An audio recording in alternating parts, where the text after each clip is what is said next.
I'm your competition. Let me explain.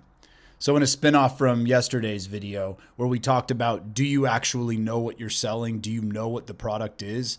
This was another key concept that I learned a long time ago, about 15 years ago. I'll kind of walk you through the story.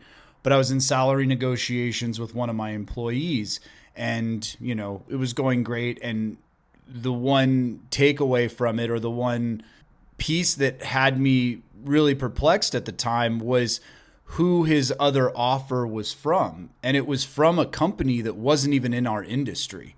And so from that moment forward, it became increasingly clear that the world had shifted.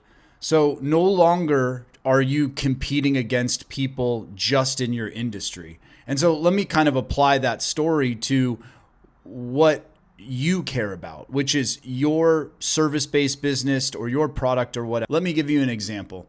Say you run a cleaning business. You're no longer just competing with the other cleaning businesses down the street. You're competing with Netflix that just rolled out a new feature on their website that gives you an estimated wait time to speak to somebody. You're competing with their bank that just rolled out a feature on their website to where they no longer have to talk to a person, and there's a automated assistant that can order their new card or do whatever else they need. So what's the takeaway here? The world has gotten much bigger with the age of the internet and the age of AI. I just want you to be thinking about things slightly differently, that your competition is no longer who you thought it was in the past. You're no longer playing in some sandbox that only includes you and the direct competitors that you once thought you were competing against. Right now, you're competing against every single customer experience out in the wild with whatever product or service that is.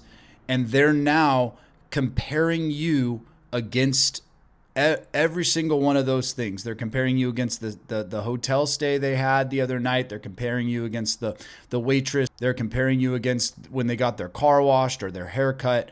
All of those things now are playing into their head as they're walking through the touch points with your business.